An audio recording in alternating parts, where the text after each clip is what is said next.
Então aqui a gente vai começar a falar na parte 2, que é justamente algumas vantagens do TypeScript. E eu vou basear a nossa metodologia no TypeScript Tutorial, né, que é um site que eu gosto muito de utilizar para tirar as dúvidas iniciais do TypeScript. E aqui eu vou compartilhar com vocês com o material para vocês poderem, né, sempre consultar, certo? Existem outras fontes de consulta na internet. Mas tome muito cuidado com toda aquela dinâmica que eu falei, versão, tal, muita coisa para você não mais confundir do que tirar a sua dúvida, tá bom? Beleza. Nós já falamos na parte anterior o que está aqui, né, na seção 1, Get Started, que é o Hello World. Eu não vou voltar mais nessa parte do Get Started. Já vamos começar, propriamente dito, com a seção 2. A seção 2, nós vamos falar rapidamente aqui dos tipos. Por exemplo, tipo number.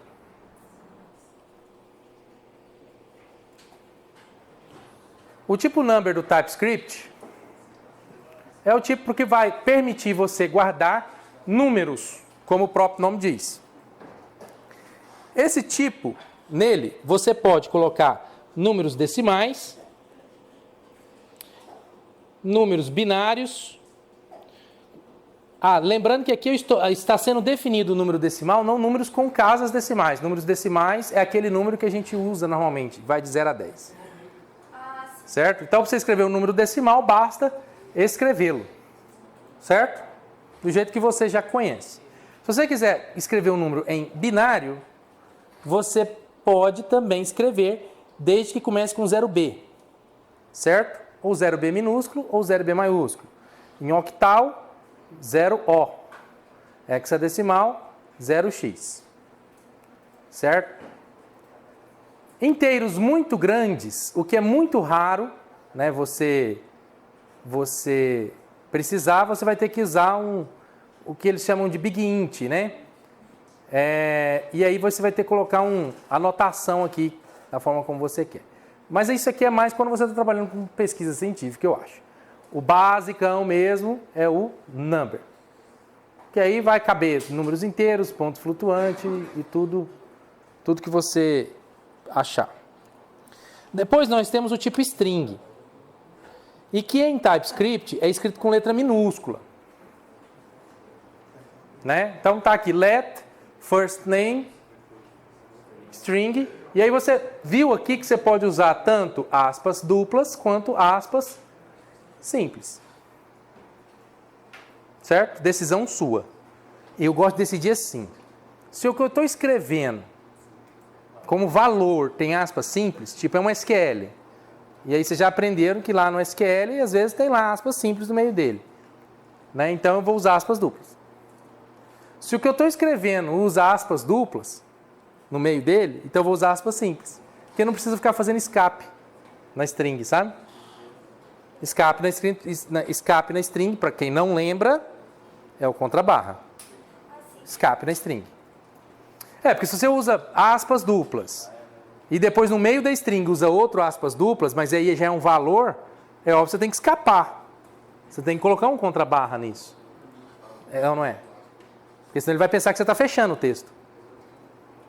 Faz sentido? Bom, no caso em específico, o TypeScript permite você criar strings com mais de uma linha. Isso é muito prático, porque às vezes você tem um texto grande, isso às vezes é um SQL grande, é uma instrução grande, e que às vezes a gente, em outras linguagens, tem que fechar a instrução, colocar um mais, né, e pular a linha, para caber nos nossos olhos, na mesma tela. No TypeScript, se você quiser fazer isso, basta colocar a crase. Então, quando você craseia, a string também funciona como string, ou seja, a terceira forma de você explicitar uma string. Aspas simples, aspas duplas ou crase. Só que quando você põe crase, aí você pode até dar enter no meio da string, né? Ó. Entendeu? Que vai dar tudo certo. Muito prático. E outra coisa que torna prático é que quando você põe a crase, olha aqui, ó, que está craseado. Esse let profile string igual a I'm first name. Então, esse cara aqui está craseado. Né? A crase começa aqui, deixa eu ver se eu aumento mais um pouco. A crase começa aqui e termina aqui.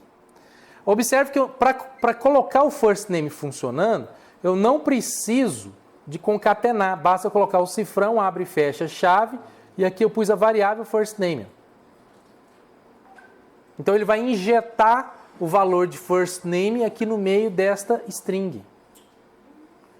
Essa aqui cabe um exemplo. Vamos lá para o nosso TypeScript.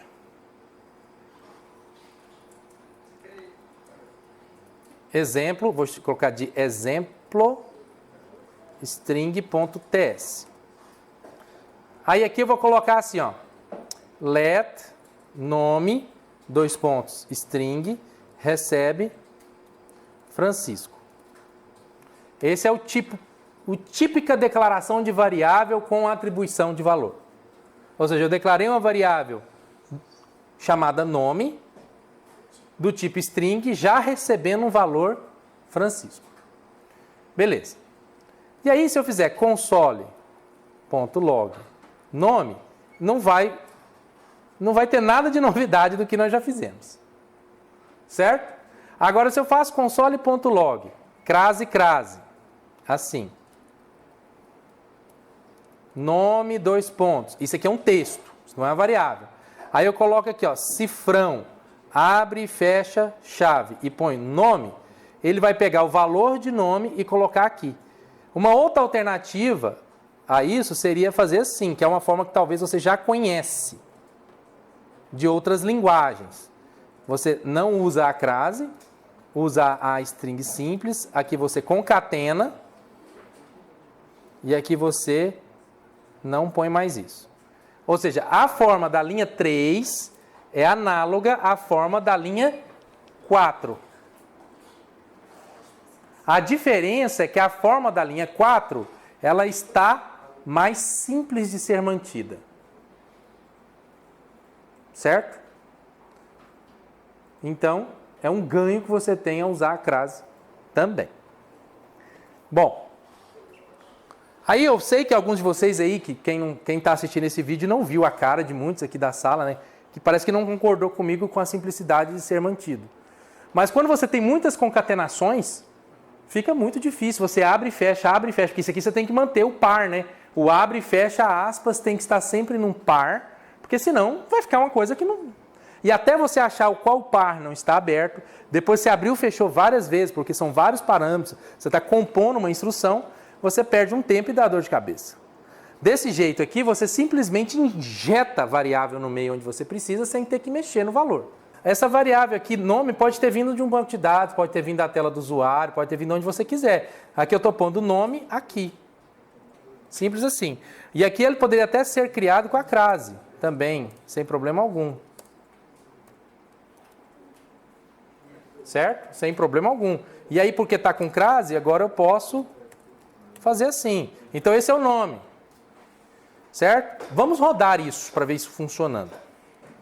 E aí eu coloco node, exemplo, JS. Olha lá, nome Francisco e juntou tudo. Por que ele imprimiu duas vezes? Alguém consegue me explicar?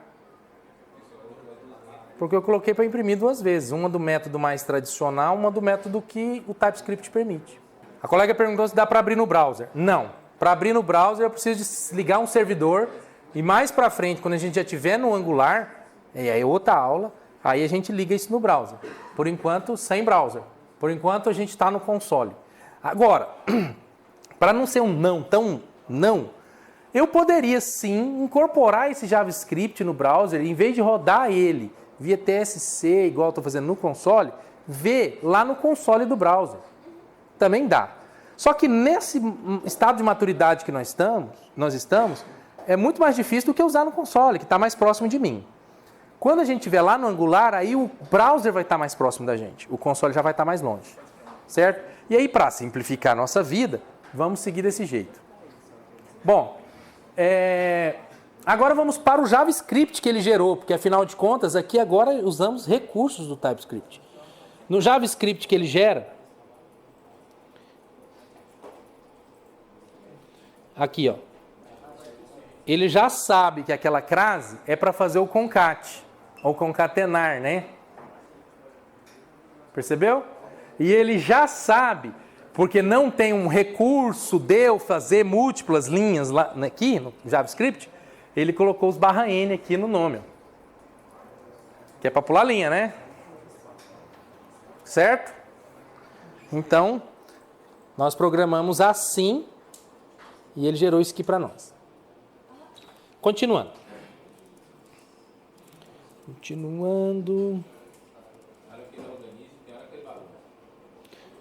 Mas aqui, pessoal, o colega fez um comentário. Tem hora que organiza e tem hora que bagunça. Aqui cabe uma discussão muito boa.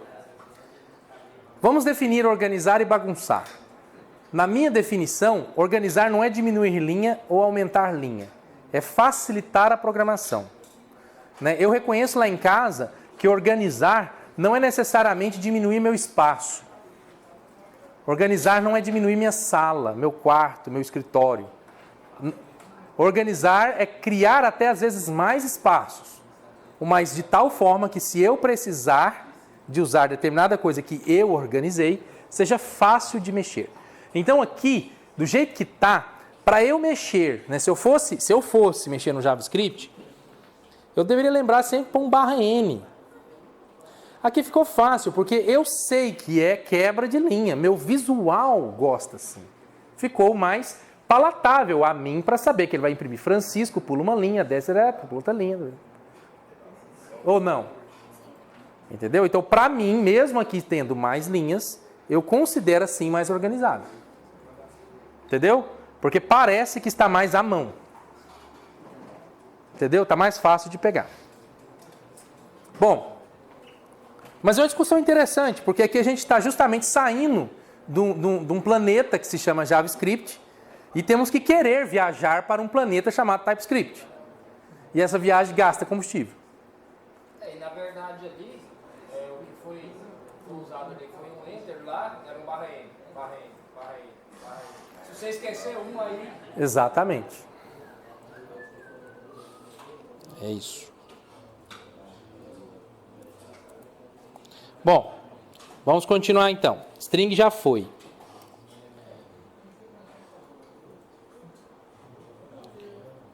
Aí temos o Boolean, que não é muito difícil, né? O Boolean ele é bem tradicionalzão. Boolean. O Boolean, como o próprio nome diz, é uma variável que só aceita dois tipos de valores. Verdadeiro ou falso.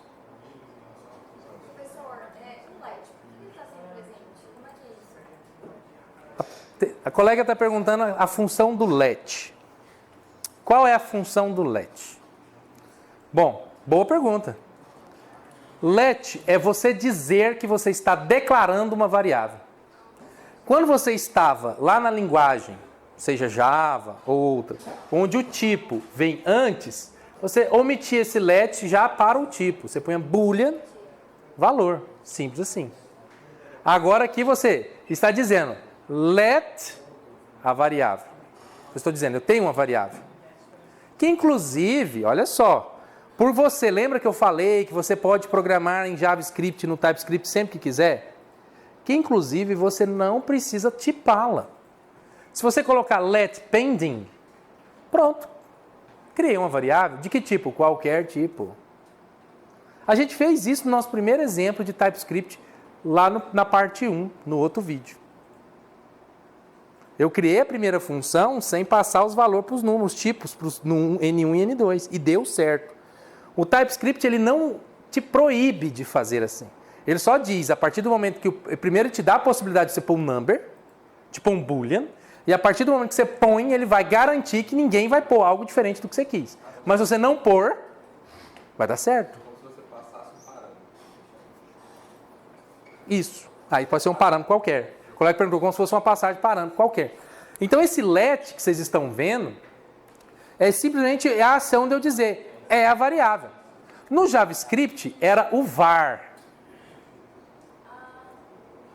E aí, Francisco falou que posso programar JavaScript no TypeScript sempre quiser. Então, posso usar var no TypeScript? Posso. De boa. Aí surge então uma segunda pergunta. Ó, por isso que eu falei que a pergunta da Letícia foi forte. O que é o let? Né? Aí surge uma segunda pergunta então, Letícia. Se eu posso usar o var do TypeScript e o let, que só é do JavaScript, desculpa, eu troquei. Se eu posso usar o var do JavaScript e o let, que só é do TypeScript, qual a diferença deles? Por que criaram um let? Aí vem essa pergunta. Eu não pensei que nós iríamos chegar nela, mas já que a gente chegou nessa pergunta, eu vou responder ela entrando aqui no fórum. Vamos dar uma olhada aqui, ó. Resposta. TypeScript, let versus var. O Google até parece que já estava me ouvindo.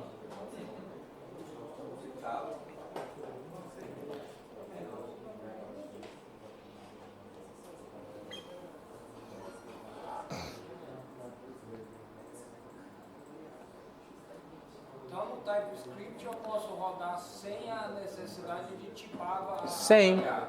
Só que se eu tipar, a garantia é que ela só vai ser... Ela vai ser garantida do tipo, ou seja, exatamente. Aqui tem um exemplo do var com let. No JavaScript, a coisa era bem bagunçada. Quando eu fazia var numa variável, ela já passava a funcionar em qualquer escopo. Certo? Eu criei var dentro do método.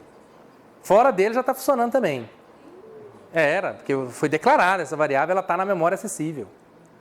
E quando você vem de uma linguagem orientada a objetos, a gente aprende lá, inclusive no Java, né, no C#, aquela questão do escopo. Se eu declaro dentro do método, só funciona dentro do método. Se eu declaro dentro do for, só funciona dentro do for. Se eu declaro dentro do if, que está dentro do for, está dentro do while, só funciona dentro daquele if. É ou não é? O escopo interno não tem acesso. Não tem, o escopo externo não acessa depois daquele escopo, o escopo interno. Mas vez ou outra ele deve dar uma bloqueada, né? Não, nenhuma. Então, se você usar var no TypeScript, é essa primeira jogada aqui ó, do Stack Overflow. O cara declara com var e no final, se ele imprime o valor da variável, ela existe. O i é um var. Mas depois, quando você faz o experimento com o let, o i está indefinido, porque foi declarado dentro de um for. Ou seja, por isso que nós, quando vai programar TypeScript, vamos preferir o let, porque ele vai garantir o estanque, ele vai garantir o fechamento, ele vai garantir o escopo da minha variável e não vai criar bagunça na minha cabeça.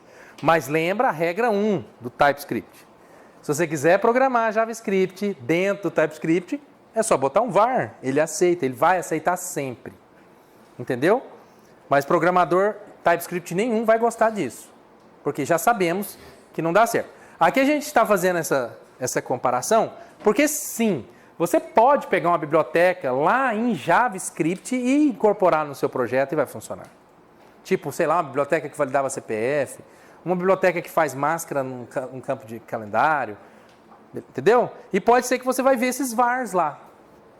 Mas não quer dizer que quem está programando vai programar assim, né? Vai parar de fazer. Isso é igual criança quando aprende que é errado. Para de fazer, né? Certo? Mas o que estava funcionando continua funcionando. Isso é uma coisa que eu acho muito bacana. Porque senão, nós perderíamos todo o legado das bibliotecas JavaScript até então. Não faz sentido? Porque pensa, eu pego, incorporo o JavaScript dentro do meu código, estou rodando, está certo que eu, programador, só programo TypeScript, mas isso não me impede de usar bibliotecas de terceiro que são em JavaScript. E aí não vai rodar? Vai rodar. Mas viu a principal diferença?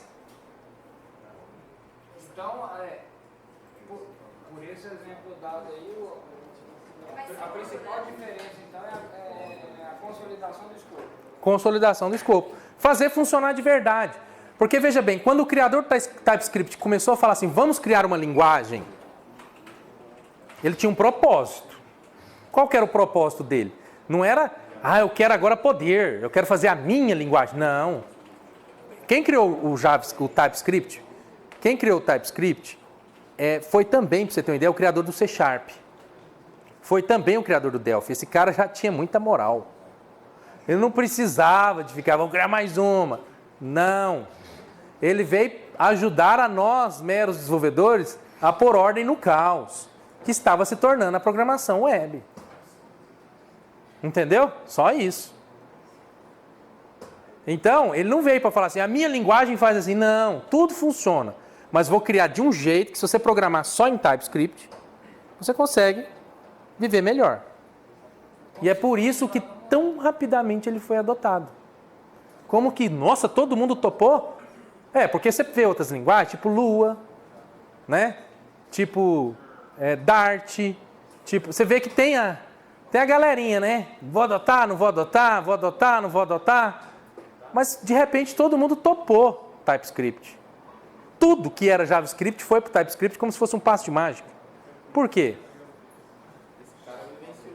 Porque ele simplesmente disse, não, vai continuar funcionando. Bem dizer, então, o TypeScript só veio para reorganizar. Isso, ou seja, o que era ruim no TypeScript? Não estava para criar escopo? Agora tem. Qual que era outra coisa ruim no JavaScript? Não dava para ter tipo? Agora tem. Qual que era outra coisa ruim no JavaScript? Não dava para criar classe? É o próximo que eu vou entrar agora. Agora tem. Ou seja, agora você pode fazer de forma mais... Tudo que você fazia, que às vezes você mesmo estava bagunçado, com o TypeScript você faz do mesmo jeito e organiza. E a hora que você olhar, você fala assim, não, agora eu entendi melhor o código. Quer ver? Vamos criar uma classe. Vamos evoluir aqui e passar para a classe. Aqui, ó, que é aqui, ó. Depois eu vou voltar aqui no instrução de controle. Mas a classe é para mim uma coisa que ele realmente matou a pau. Eu tenho aqui, ó. Olha só que legal. Class person. Classe pessoa. Aí ele definiu aqui o que a gente chama, voltando, resumindo rapidamente a orientação a objetos. Essas variáveis que estão fora dos métodos, a gente chama de atributos. E aí, o construtor, que na linguagem TypeScript chama constructor, né? No Java, para quem vem lá do Java, ele tem o mesmo nome da classe. Com coisas, né? Não, eu gosto de Java, né? Eu só estou fazendo esses comparativos porque, para muitos, o TypeScript não é a primeira linguagem. Entendeu? Então, como já é a segunda linguagem, a gente fica meio... Então, vamos lá. Aqui eu já tenho o construtor e aqui eu estou simplesmente atribuindo as variáveis, né? E aqui ele está dizendo que existem outras formas de fazer. Como, por exemplo, assim, ó, com TypeScript. Fica muito melhor. Olha, eu criei person, né? Aqui, só para entender melhor, quem é brasileiro, security social number, social security number, é o CPF, first name, last name, ó, construtor e um método. E aqui fica a principal diferença entre método e função, né? Função é quando está fora da classe, é só uma função. E método é quando está dentro da classe, ou seja, um método é uma coisa que o objeto vai executar. Mas o conceito é parecido, porque é uma função, é uma ação que aquilo vai fazer. Get full name retorna, agora você já sabe que retorna uma string, porque está aqui string, não aqui, antes. Né? E return, aqui você já sabe como é que funciona. Tem uma crase, e eu tanto que ficou mais fácil concatenar o this.firstName com this.lastName. Né? Não precisou abrir aspa, last name, first name, mais, fecha aspa, mais, first, last name, depois fecha aspa. Não precisou de nada disso. Eu vou retornar uma string, está claro para mim que eu vou retornar uma string, onde o primeiro pedaço dele é essa, o segundo pedaço dele é essa. Certo? Não tem nada no meio disso aí, contaminando a string.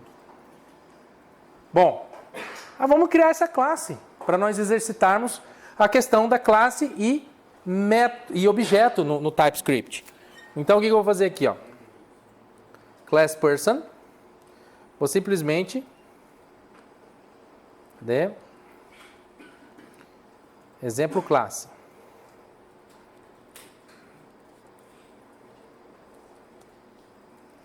Beleza, criei class person. E aí agora eu vou fazer let P1 do tipo person. Recebe new person. E aí eu quero os valores aqui, ó. SSN, Security Social Number, 1, 2, 3, 4, 5, 6. First name, Francisco. Last name, Xavier. Vamos colocar Laça. Laça. E aí eu posso agora fazer o quê? Console.log p1.getFullName. Olha só, getFullName é um método da classe que retorna a string do cara. Vamos fazer o teste. TSC exemplo classe. Olha só, antes de executar, vamos ver como é que ficou o exemplo classe à luz do JavaScript. Então, primeiro, não existe classe no JavaScript, o conceito de classe, né? Então, ele criou um var, uma variável do tipo person, e aí ele até coloca um comentário aqui dizendo, cara, é assim que eu estou fazendo na classe, tá? Entendeu? Tá vendo aí o comentário? É assim que eu estou fazendo na classe. Aí a classe é uma função, porque era assim que a gente fazia, no velho e bom JavaScript, quem já foi programador JavaScript, né, ele cria uma função, a função pessoa, e aí ele faz prototypes dentro da função pessoa, criando coisas dentro dela. Era assim que a gente programava. Eu já programei assim, eu editei esse código já. Lá na época do jQuery, né, depois algumas frameworks mais... o próprio AngularJS, que não era TypeScript ainda. Entende? Era assim. Dava muito trabalho, porque é o tanto de abre e fecha parênteses. Não, vamos dar uma olhada aqui, ó. Isso aqui é um saco. Você, ó, o person abre um parênteses aqui que fecha aqui, ó. Aí aqui abre uma chave aqui que fecha aqui, ó. Entendeu? Aí aqui esses parênteses aqui tá claro, essa chave abre e fecha aqui, essa chave abre e fecha aqui. Percebeu? E esse aqui tá desnecessariamente só para o prototype funcionar. Tá esquisito, na minha opinião, não é fácil de fazer. Eu nunca me dei bem com isso. Acho que quase ninguém. Aí na hora de eu implementar, olha só o var, porque lá não tem let. Var P1 recebe new person, que aí vai funcionar. Console.log P1.getFullName. Então parece que aqui já ficou melhor. Menos estranho, menos bacada, menos defeitos na pista, mas aqui, como ele criou a classe, muito difícil. Então a gente sempre vai fechar esse capô, né? Estou mostrando aqui agora só porque a gente está na aula de TypeScript. Mas não é o ideal. E aqui dá para agora rodar, né? Node, exemplo classe, JS. Olha lá, Francisca Laça. Ele imprimiu os dois juntos.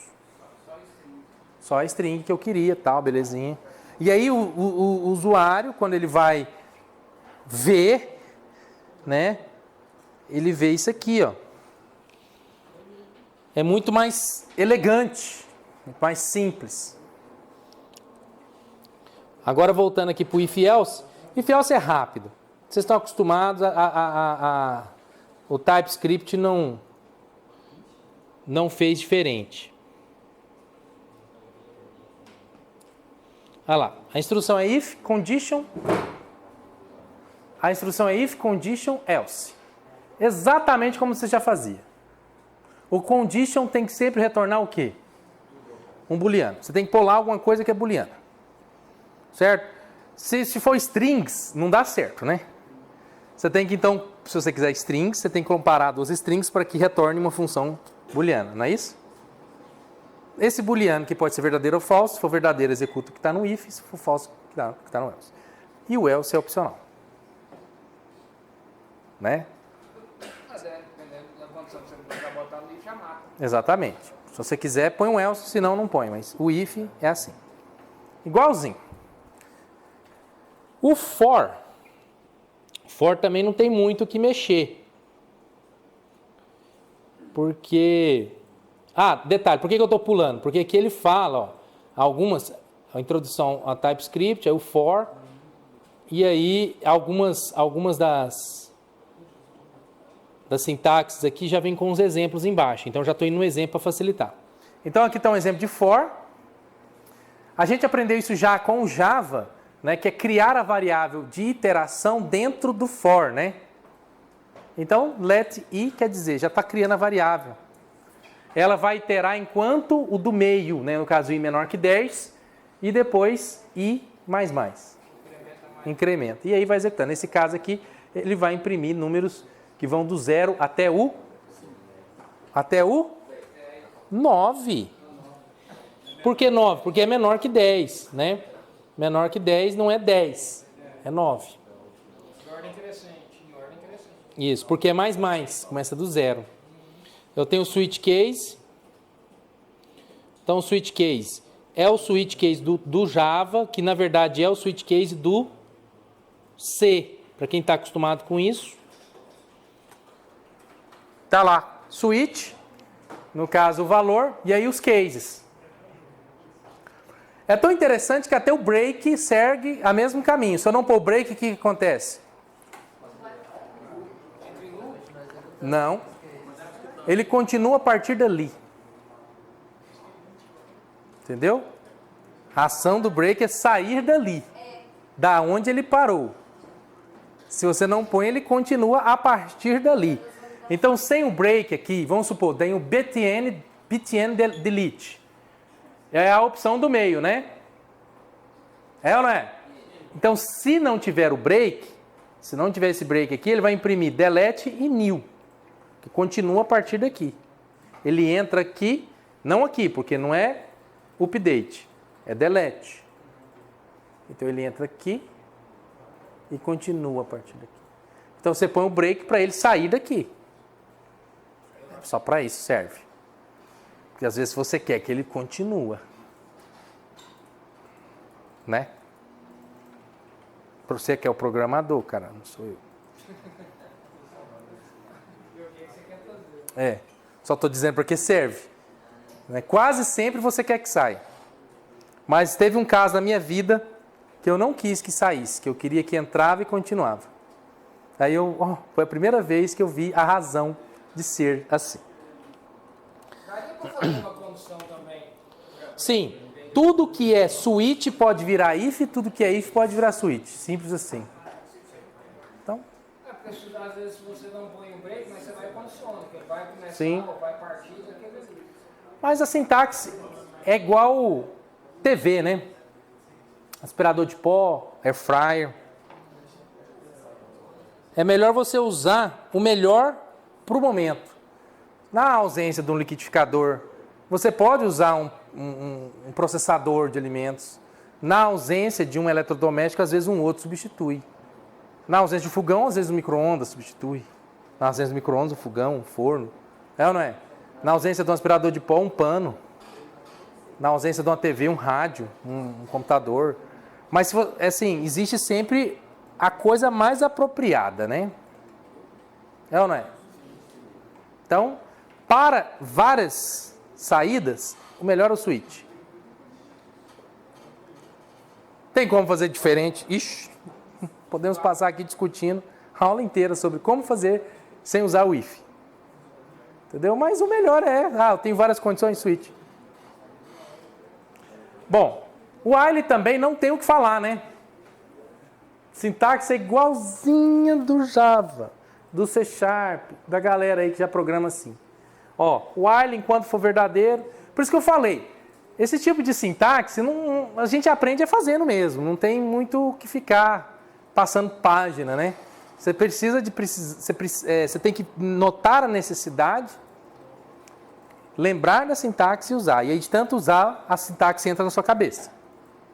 Se você não usar, a sintaxe não vai entrar na sua cabeça. É igual falar inglês. Você descobre como é que é a palavra, mas você nunca fala a palavra, então você nunca vai memorizar. Entendeu? O dia que você começar a falar a palavra, você passa a memorizar a palavra. Então não adianta aqui agora eu falar, vamos agora fazer o if, vamos agora fazer o for, entendeu? No fundo você precisa de fazer mesmo, e aí fica como exercício, você rodar esses tutoriais todos aí. Bom, além do while, olha só que interessante, além do while, eu tenho do while. né? Que faz igualzinho um while, só que garantindo uma primeira execução, né? É só essa pequena diferença. Tá aqui um exemplo de uma estrutura que quem nunca conseguiu entendê-la direito não usa. Usa sempre o while nesse lugar. O while com if, alguma coisa assim, entendeu? Mas fica aí a recomendação. Se você quer garantir que a primeira sempre passa, pelo menos a primeira, é do while. Né? Faça e depois é que pergunta. Né? Atire e depois pergunta. É diferente do while que primeiro pergunta para depois atirar. Realmente, usei pouquíssimas vezes do while. No jogo, né? Bom, break, a gente já viu, continue. Continue a gente usa muito pouco, mas serve para algumas coisas. Por exemplo, vamos supor que você está nesse for.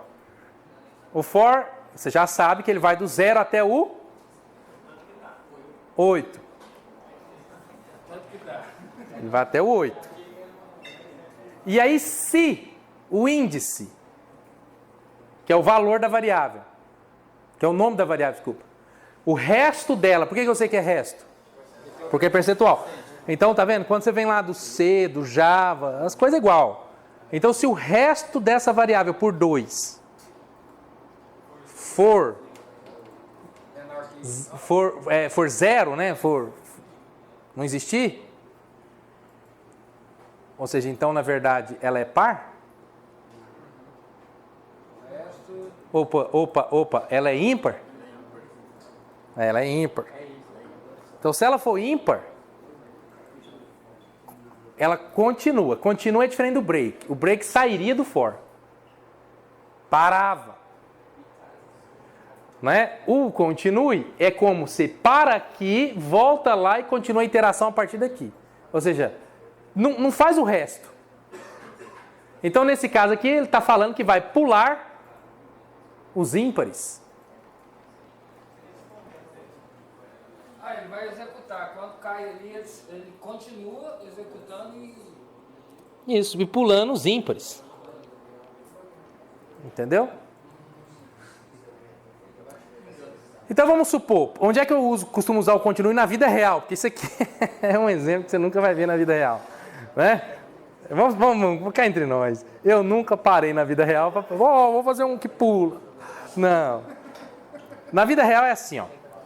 Normalmente você tem lá um for e uma condição de entrada, de execução de código, né? Porque você está percorrendo uma lista grande, mas você só vai executar o código em determinadas situações de valores dessa lista. Não vai executar para todo mundo, não. Aí você pode pôr um if, um for e um if. É ou não é? Ou um for e um continue. Um if e um continue sem alinhar todo o código no if. Que aí você já deu a condição, já continue, não entra para baixo. É uma alternativa. Por isso que eu falo, continue, assim como do while, tem gente que nunca entende, sempre usa uma outra alternativa. Certo? Mas serve para isso. Ele existe, porém pode ser substituído. Mas eu gosto, eu particularmente, enquanto programador, enquanto falante do português, enquanto estudante do inglês, eu gosto de extravasar, ir até o limite. Então a recomendação é, apesar de ser menos usual, use. Porque aí você enriquece seu vocabulário. É ou não é? É muito mais bonito ouvir um vocabulário mais rico do que ficar naquelas palavras ali no meio da faixa. Certo? É igual a música. Né? Tem muita gente que fala mal de alguns estilos musicais justamente porque as composições ficam ali numa temática e numas notas muito próximas. Aí o cara expande com outros instrumentos e tal. Fala, não. É ou não é? Olha só, a guitarra foi lá no agudo e tal. Não. É isso. Então a gente gosta, como ser humano, de coisas, né, que são mais complexas nesse ponto. Às vezes da simplicidade a gente gosta, mas nesse caso dos complexos. Voltando. Aí eu tenho aqui, né, as classes, modificadores de acesso. Modificador de acesso, eu tenho o private e o public. Então vamos lá, no caso do private, ele faz o que ele promete. O que ele promete? O que é private só é acessível aqui dentro. Fora não. E depois eu tenho o quê? O public. O public, você pode acessar em qualquer lugar que você quiser. Porque é público, então qualquer escopo que tiver vai ser acessado. Uma terceira via aqui, protected. Que aí o protected, ela funciona na situação de pacote.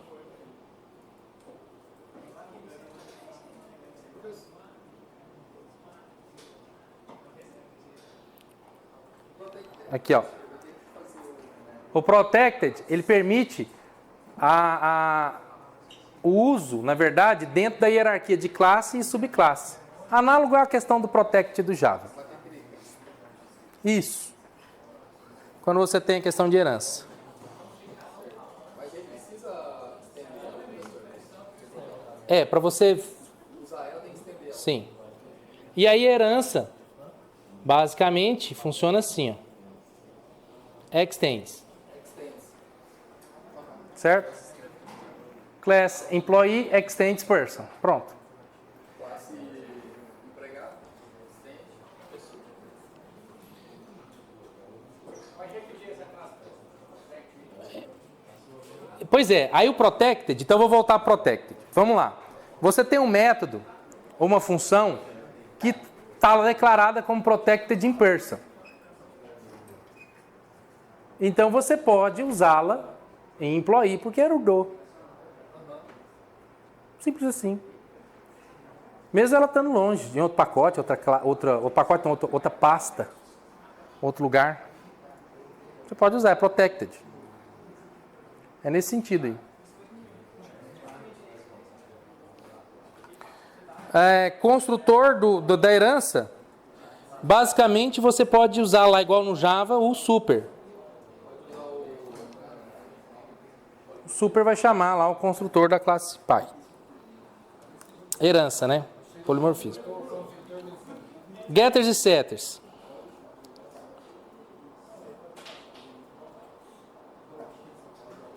Olha só como é que é interessante o getters e setters no TypeScript. Vamos pegar um exemplo aqui, ó.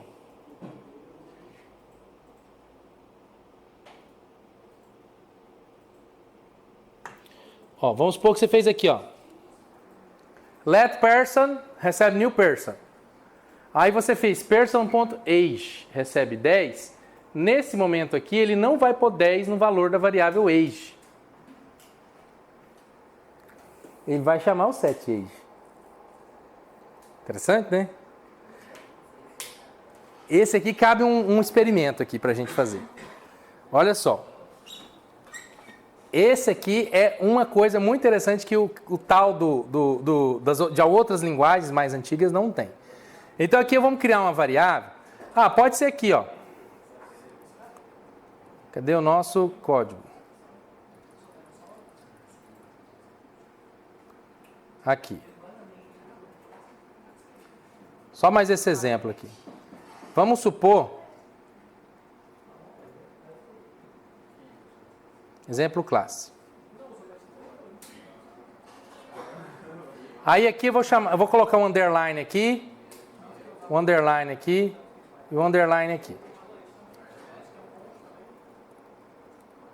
Normalmente a gente faz isso quando a variável é privada. E eu vou pôr os privates aqui, ó. Private. Então nesse caso, vocês concordam comigo que eu não consigo mais acessar as variáveis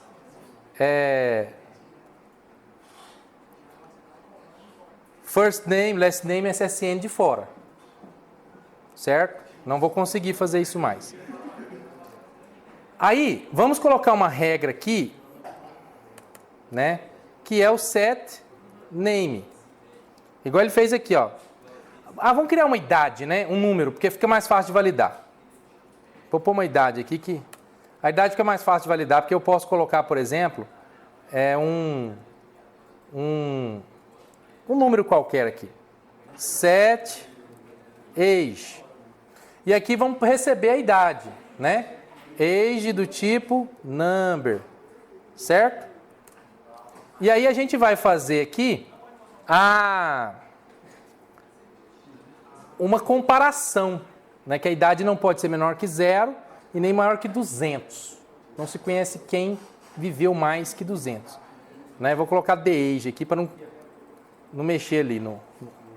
If the age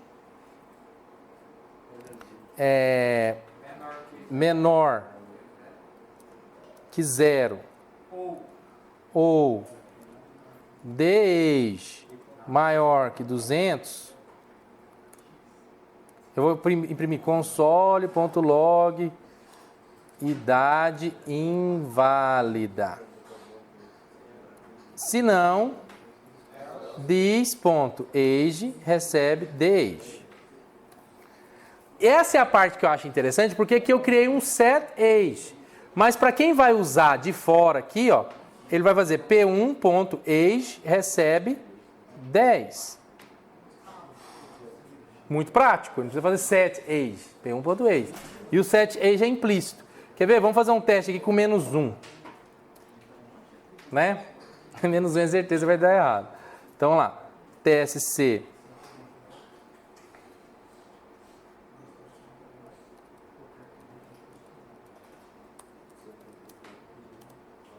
Vamos ver se está tudo certinho. Ó, deu algum erro aqui. Assessor só pode ser disponível quando... Ah, tá. Assessores só podem estar disponíveis quando a versão do ECMAScript 5 ou superior. É esse o que está falando. Então, eu vou ter que colocar aqui, ó, TSC init, é porque eu não fiz isso. E vou ter que definir uma versão aqui de TypeScript, que é o SCS, vamos pôr 6, né? Acho que é isso que está reclamando. Não li. E é boa ter acontecido. TSC, olha só, propriedade age não foi inicializada e não foi atribuída no construtor. Age. Certo? Eu vou fazer aqui um momento que vocês vão só ter que só acreditar em mim e eu explico melhor no próximo módulo. Que é aqui, ó. Ele até está reclamando aqui, ó. Eu tenho que inicializar essa variável obrigatoriamente. Certo? Se eu não quiser inicializar essa variável, eu tenho que vir aqui, ó, e colocar um ponto de interrogação nela. Que ela pode aceitar null. Tudo bem? É isso que ela está dizendo aqui. Então tá bom. Muito bom esse erro ter acontecido. Não esse, né? O anterior aqui, ó. Porque vimos claramente que o TS estava configurado de forma errônea e eu precisei de colocar o ECMAScript 6 para ter certeza que ia dar certo. Tá claro isso? Aqui eu tive que fazer uma regulagem no carburador da motosserra. Aí vamos lá, Node, né? Vamos colocar aqui exemplo, classe, JS, olha lá, idade inválida. É o menos 1. Certo? Então eu vou encerrar por aqui. Vai caber uma parte 3 rapidinha, que a gente vai fazer na próxima aula, onde eu vou ter que fazer uma introdução do Nullability. O Nullability é o nome desse conceito de eu ter que pôr ou não um ponto de interrogação em umas variáveis. É um conceito que surge no TypeScript e é adotado por muitas linguagens modernas, como Dart e outras, certo? É assim, ó. Antes de eu ter o conceito Nullability, ou seja, a habilidade de ser null, como, por exemplo, uma linguagem que não tem Nullability, Java. Eu declaro a variável e ela pode ou não ter valor, pode ou não ser nula. É ou não é? E aí, de vez em quando, acontece o null pointer exception.